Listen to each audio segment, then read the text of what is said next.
Diego contemplaba la lluvia golpeando el cristal de su oficina, con una melancolía que ya se había vuelto parte de su propia anatomía. Como periodista de investigación, estaba acostumbrado a desenterrar verdades ajenas, a seguir rastros de corrupción y a enfrentarse a los secretos más oscuros de la sociedad. Pero la desaparición de su hermana Elena, ocurrida hace exactamente 2 años, era el único enigma que no lograba descifrar. Para el mundo, ella simplemente se había esfumado una tarde de otoño en Madrid. Para la policía, tras meses de pesquisas infructuosas, el caso se había enfriado hasta quedar archivado como una huida voluntaria. Sin embargo, Diego sabía que algo no encajaba en esa narrativa de abandono. Esa certeza se transformó en una obsesión física cuando, revisando una caja olvidada en el trastero de la casa de sus padres, encontró la vieja computadora portátil de Elena. Era un dispositivo que los investigadores habían ignorado inicialmente, por considerarlo tecnología obsoleta y carente de interés, pero para Diego era un fragmento de la vida de su hermana que aún respiraba. Al encenderla, el zumbido errático del ventilador pareció un susurro del pasado reclamando su atención. Tras horas de navegar entre archivos temporales, historiales borrados y carpetas ocultas bajo nombres triviales, Diego dio con un marcador guardado en las profundidades de un navegador configurado para la privacidad extrema. El enlace lo dirigió a un sitio web, cuyo nombre resonaba con una frialdad gélida: El Vacío. Al entrar, la estética del sitio lo golpeó por su absoluta falta de pretensiones.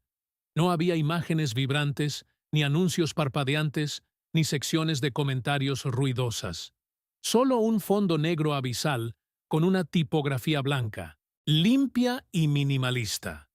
Era un foro clandestino exclusivamente en español, un rincón sombrío de la red donde los usuarios no compartían sus éxitos cotidianos, sino técnicas detalladas de lo que ellos denominaban borrado social. En los hilos de discusión, protegidos por capas de cifrado, se hablaba con una calma escalofriante sobre cómo destruir registros bancarios, cómo fabricar identidades falsas sin dejar rastro digital, y cómo morir para el sistema sin necesidad de dejar un cadáver. Diego sintió un escalofrío al comprender que su hermana no había sido una víctima pasiva de un crimen común, sino que se había sumergido voluntariamente en este submundo de sombras. Su motivación para seguir este rastro no era simplemente profesional. No buscaba el próximo gran titular para su columna de investigación. Lo que realmente lo impulsaba era una culpa asfixiante, una necesidad desesperada de redención por todas aquellas veces que decidió priorizar su carrera sobre las llamadas de Elena. Recordaba con amargura cómo ella, con la voz temblorosa, le decía que se sentía vigilada, que percibía ojos invisibles sobre ella en cada esquina de la ciudad, y cómo él, cegado por su arrogancia, lo atribuyó al cansancio o a una paranoia pasajera. Antes de que nos adentremos más en los secretos de este foro y en el destino de Elena, suscríbete al canal y cuéntanos en los comentarios desde dónde nos estás viendo, ya que el misterio que rodea a El Vacío atraviesa todas las fronteras. Diego era consciente de que el acceso a las secciones más restringidas del foro no sería una tarea sencilla. El sitio operaba bajo una estricta meritocracia de la desconfianza. Al intentar registrarse, se encontró con un muro de autenticación que exigía mucho más que un correo electrónico. Necesitaba presentar una historia de vida convincente que justificara su anhelo de desaparecer. El primer gran conflicto de su infiltración fue la creación de una identidad falsa, un alter ego llamado Lucas, un hombre quebrado por las deudas y el desamor que supuestamente no tenía nada por qué seguir viviendo.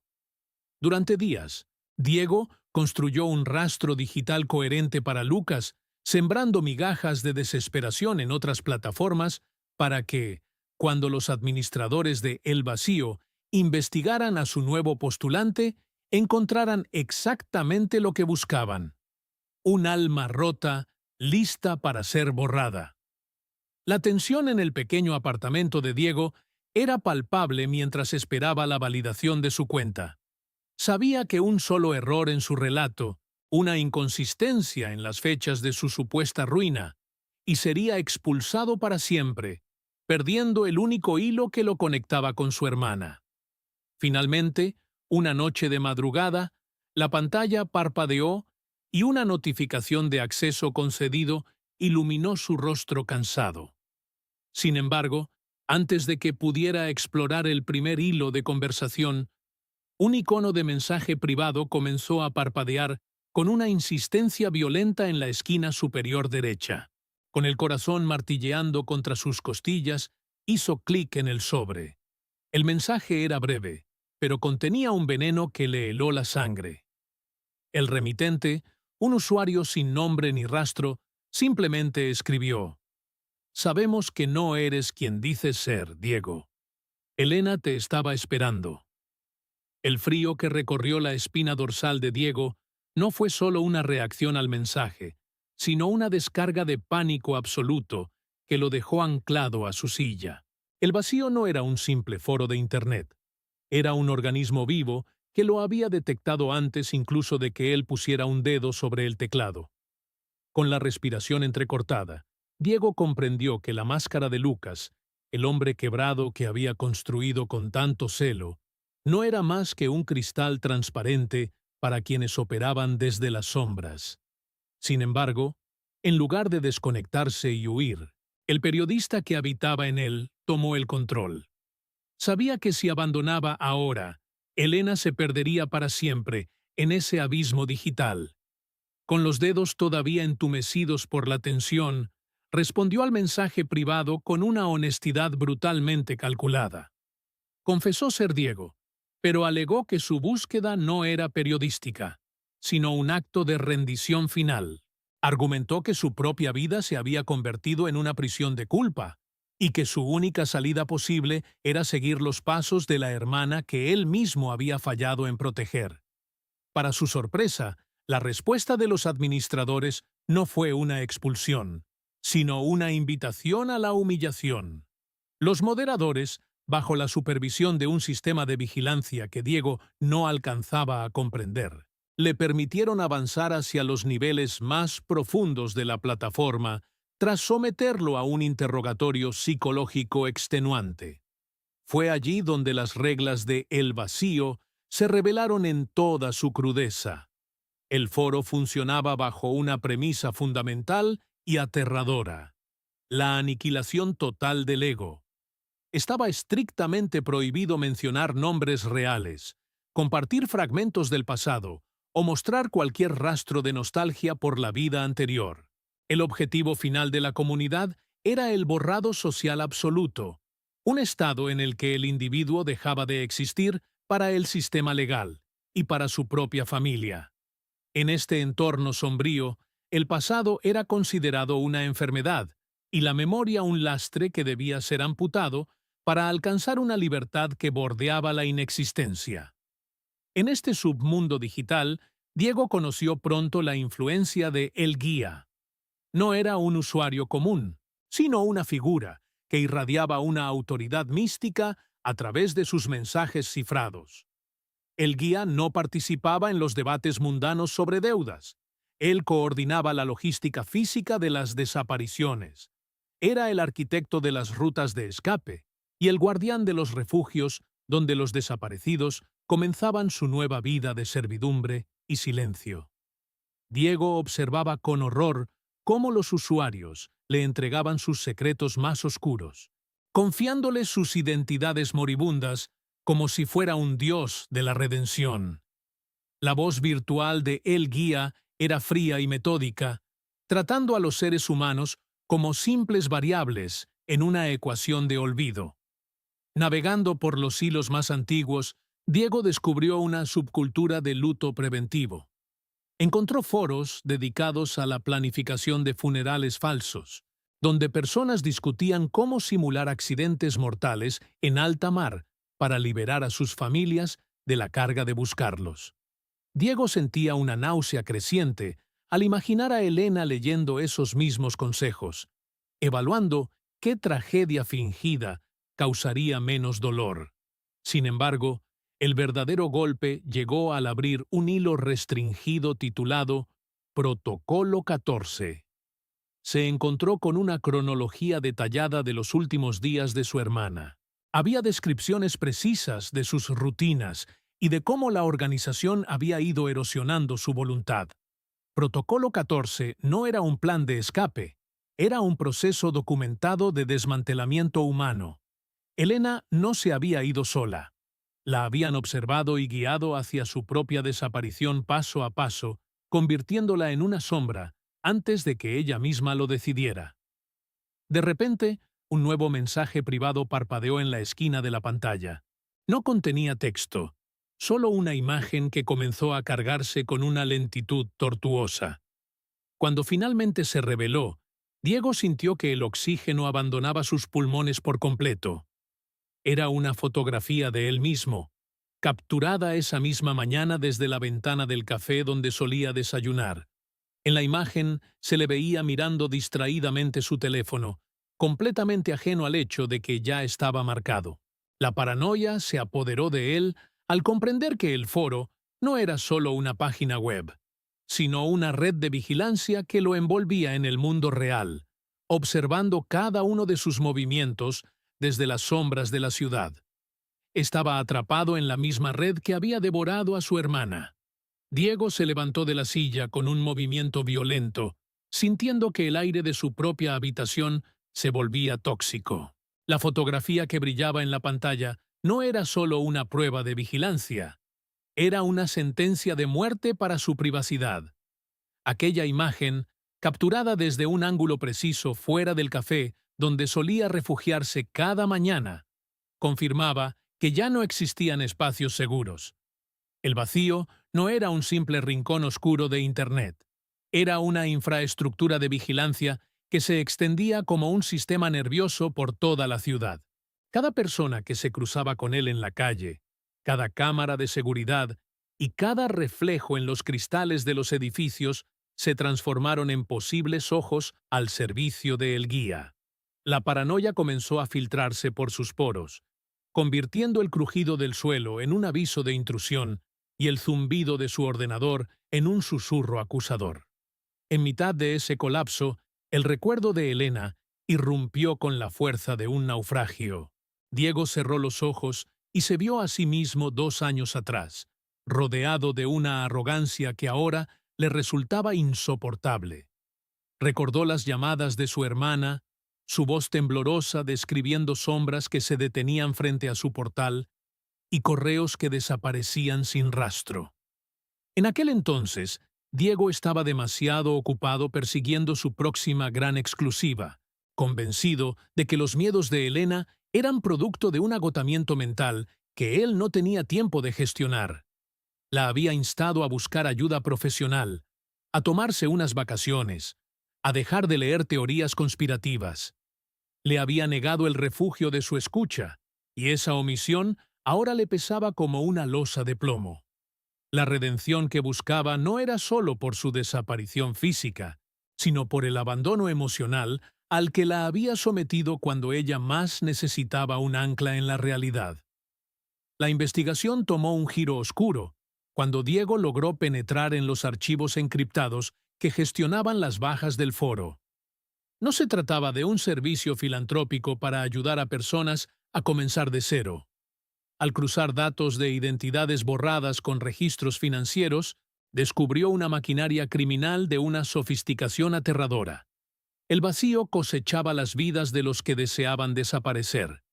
Utilizaban sus nombres, sus números de identificación y sus historiales crediticios para crear una legión de fantasmas que operaban en el sistema legal cometiendo fraudes, blanqueando capitales y realizando transacciones que nunca podrían ser rastreadas.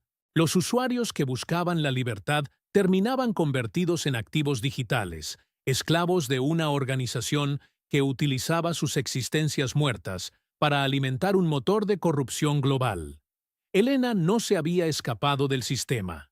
La habían reclutado para ser una pieza más en un engranaje de sombras.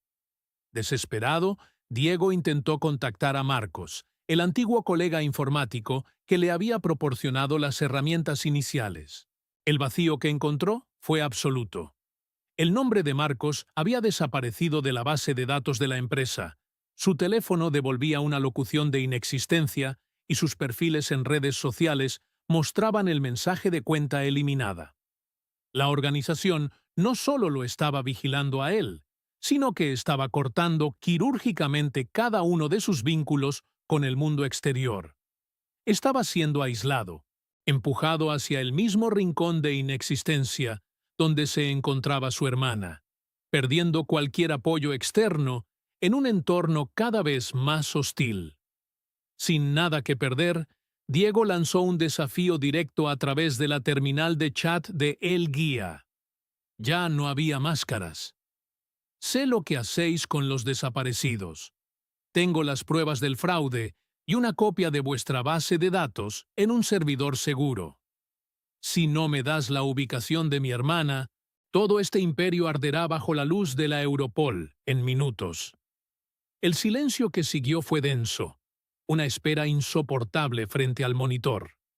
Finalmente, un pequeño icono de archivo de audio apareció. Al reproducirlo, el corazón de Diego se detuvo por completo. Era la voz de Elena, hueca y distante, carente de cualquier emoción reconocible. Por favor, Diego, no vengas a buscarnos. Aquí ya no soy yo. Aquí todos somos nadie. Diego se quedó petrificado con el eco de la voz de Elena aún resonando en sus oídos, pero su instinto de periodista se impuso rápidamente al dolor y al asombro. No podía aceptar aquel mensaje como una despedida definitiva. Conocía a su hermana lo suficiente como para saber que esas palabras, cargadas de una monotonía artificial, no nacían de su voluntad. Con las manos todavía temblorosas, extrajo el archivo de audio del terminal y lo sometió a un análisis forense digital profundo. El guía, en su aparente omnipotencia, había cometido un error, o quizás estaba lanzando un cebo deliberado.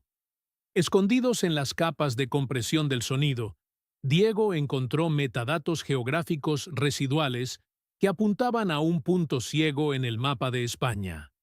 Una aldea olvidada en los pliegues más profundos de la provincia de Teruel, un lugar donde el tiempo parecía haberse detenido mucho antes de la invención del silicio.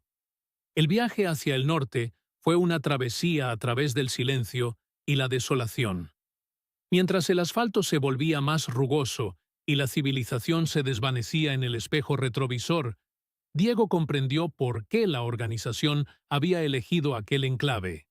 Teruel era el escenario perfecto para la inexistencia. Una tierra de horizontes ocres y pueblos que se desmoronaban bajo el peso del olvido demográfico. Conducía por carreteras secundarias que serpenteaban entre barrancos y bosques de pinos, sintiendo que cada kilómetro lo alejaba más de la realidad legal y lo sumergía en un limbo geográfico. La sensación de ser observado no disminuyó con la distancia. Al contrario, se intensificó. Sentía que los ojos de El Vacío estaban ocultos tras los cristales empañados de las casas en ruinas que jalonaban el camino, y que el cielo mismo, gris y pesado, era una cúpula de vigilancia que registraba su avance hacia el corazón del misterio. Durante las horas de conducción, Diego reflexionó sobre la psicología del escape en la era moderna. En una España donde cada ciudadano es un rastro constante de transacciones, registros médicos y huellas digitales, el foro ofrecía una promesa seductora: dejar de ser un número en el sistema. Para muchos, el peso de las deudas, los errores del pasado o simplemente el agotamiento de una identidad prefabricada se volvía insoportable. El vacío no solo vendía una salida, sino la fantasía de una libertad absoluta, aunque el precio fuera la entrega total de la autonomía personal. Diego veía ahora con claridad que el foro no era un refugio, sino un procesador de seres humanos donde la desesperación se transformaba en combustible para una maquinaria de sombras. Al llegar al pueblo, el aire se volvió denso, cargado de un frío que parecía emanar de las mismas piedras centenarias. Lo que desde la distancia parecía un asentamiento abandonado, de cerca revelaba una actividad inquietante y silenciosa. No había niños jugando, ni el bullicio habitual de la vida rural. En su lugar, figuras vestidas con ropas grises y funcionales se movían con una cadencia mecánica por las calles empedradas. Eran los sombras. Diego reconoció entre ellos rostros que había visto en carteles de personas desaparecidas y en noticias sobre suicidios nunca confirmados. Eran hombres y mujeres que legalmente habían dejado de respirar años atrás, pero que ahora arrastraban cajas o mantenían infraestructuras con una mirada vacía, carente de cualquier chispa de individualidad. Vivían en una servidumbre voluntaria, agradecidos por haber sido borrados del mundo a cambio de una existencia espectral bajo el mando de El Guía.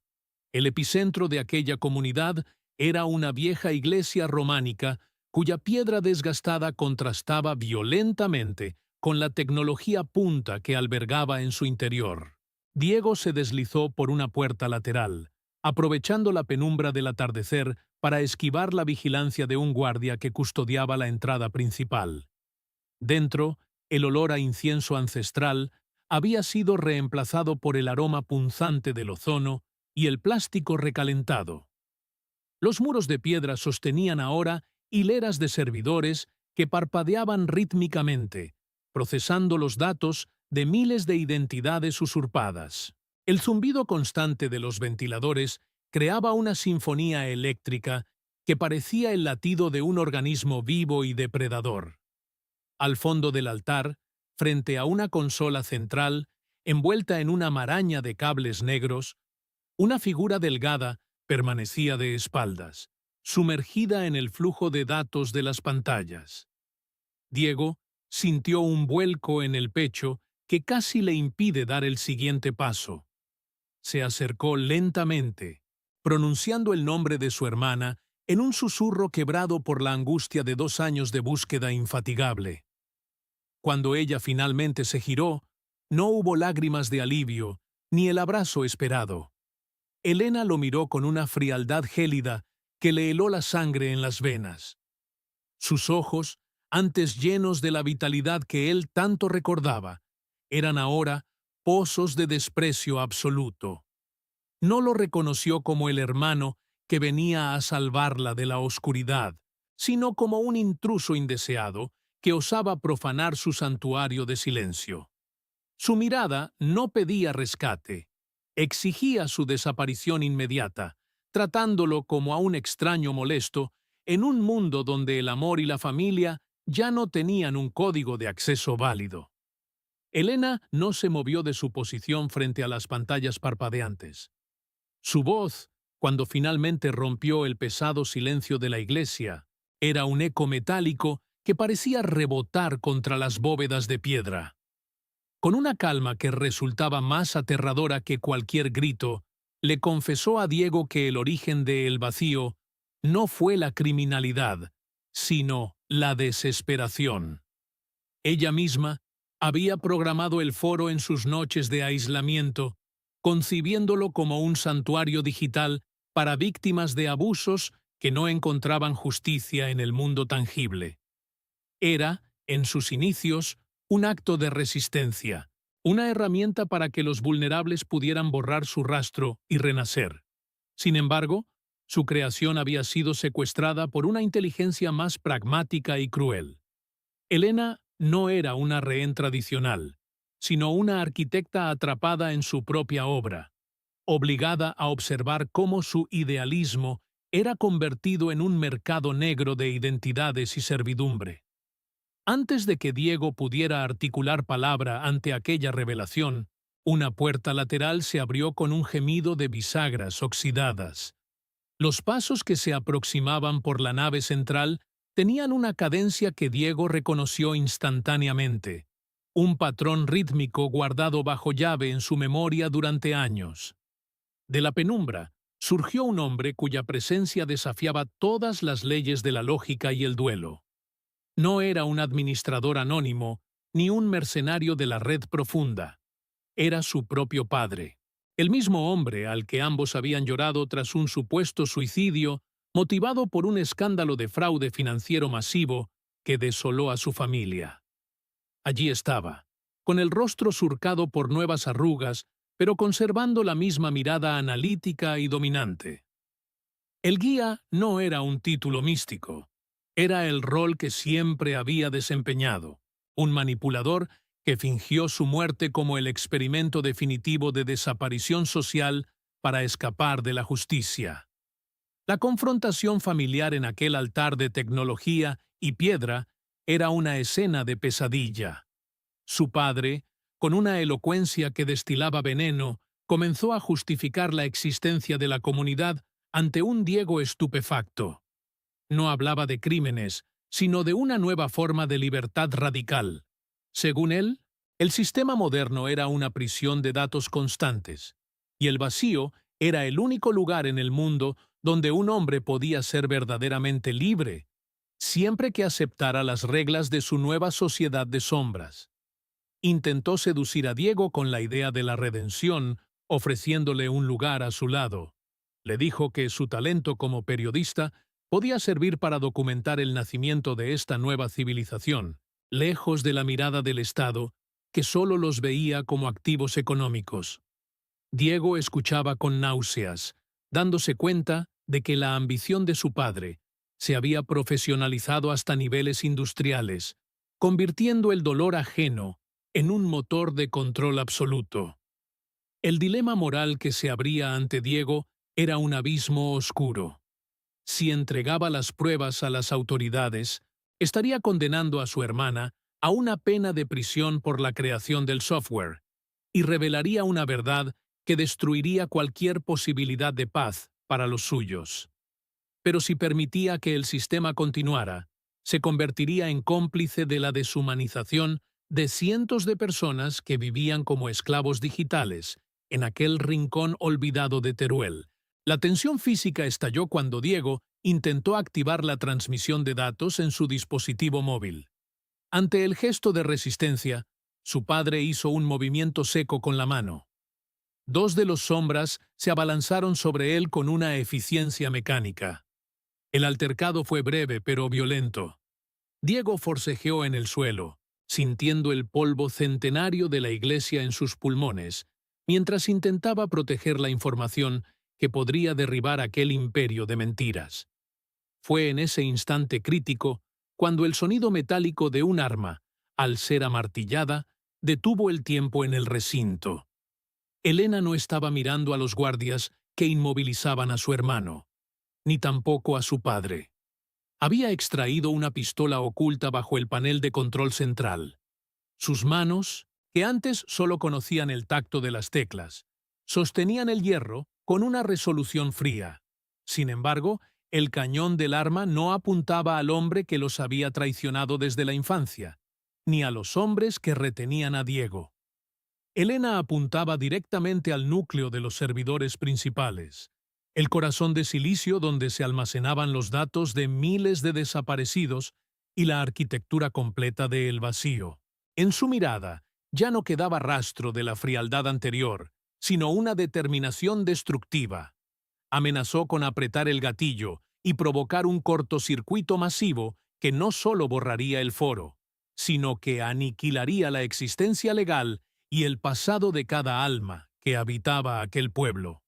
El estruendo del primer disparo rebotó contra las paredes de piedra de la vieja iglesia, silenciando de golpe el zumbido constante de los ventiladores.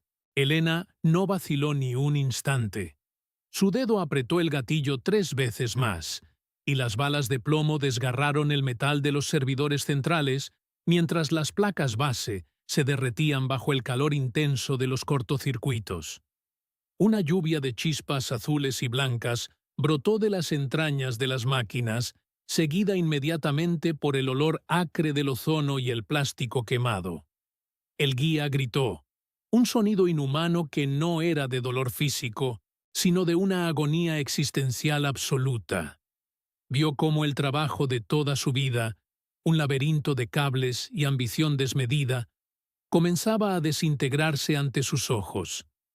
El fuego no tardó en aparecer, alimentándose de los cables de alta tensión y del polvo acumulado durante décadas en aquel templo convertido en mausoleo digital.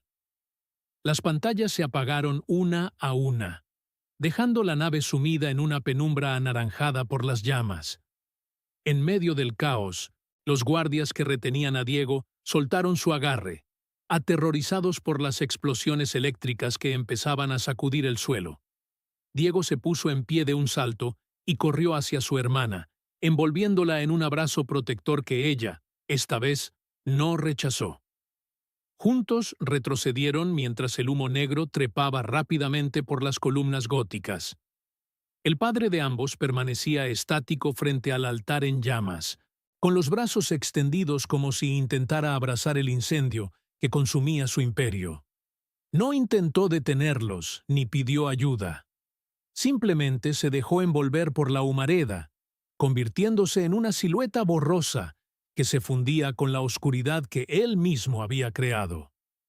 Fue la última vez que Diego vio su rostro, una máscara de absoluta obsesión que prefería la ceniza a la derrota final. Sin mirar atrás, los hermanos cruzaron el umbral de la iglesia, escapando del calor sofocante hacia el aire gélido de la noche de Teruel. Caminaron por las calles desiertas del pueblo abandonado, esquivando a algunos de los sombras que corrían desorientados al verse liberados de sus cadenas invisibles. A lo lejos, el eco de las sirenas de la Guardia Civil comenzó a fracturar el silencio de la montaña. Diego había programado un envío automático de su ubicación y las pruebas rescatadas, y ahora el sistema venía al rescate. Se ocultaron en la linde del bosque, observando cómo las luces rojas y azules teñían de colores artificiales las ruinas de piedra. La iglesia colapsó sobre sí misma en un estruendo de cascotes y gloria perdida. En ese momento, Elena apoyó la cabeza en el hombro de su hermano y lloró, no de tristeza, sino con el alivio de quien finalmente ha dejado de ser un fantasma digital. Días después, lejos de las montañas y bajo nombres que buscaban una discreción absoluta, los dos compartieron un café frente a un Mediterráneo que parecía prometer nuevos comienzos. Decidieron no huir, sino colaborar para desmantelar lo que quedaba de la red de El Vacío. La conversación giró en torno al perdón, un concepto que Diego antes veía como una debilidad, pero que ahora entendía como la única forma de reconstruir su familia rota. Comprendió que la redención no consistía en borrar el pasado, sino en integrarlo para que no dictara el futuro de ambos. Se miraron a los ojos, y por primera vez en años no buscaron mentiras, sino la complicidad de quienes han sobrevivido al infierno. Diego comprendió que la verdadera identidad no reside en un servidor ni en una base de datos. Desaparecer es imposible mientras alguien te ame, porque la existencia se valida únicamente en la memoria del otro. Su padre había intentado borrar su humanidad para ser un dios, pero terminó siendo solo humo en el viento, una paradoja cruel de la era digital.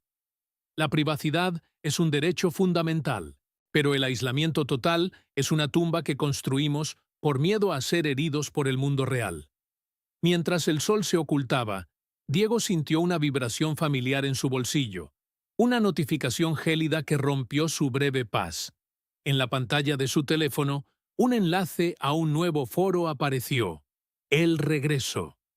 El mensaje decía que nada desaparece para siempre, solo se transforma.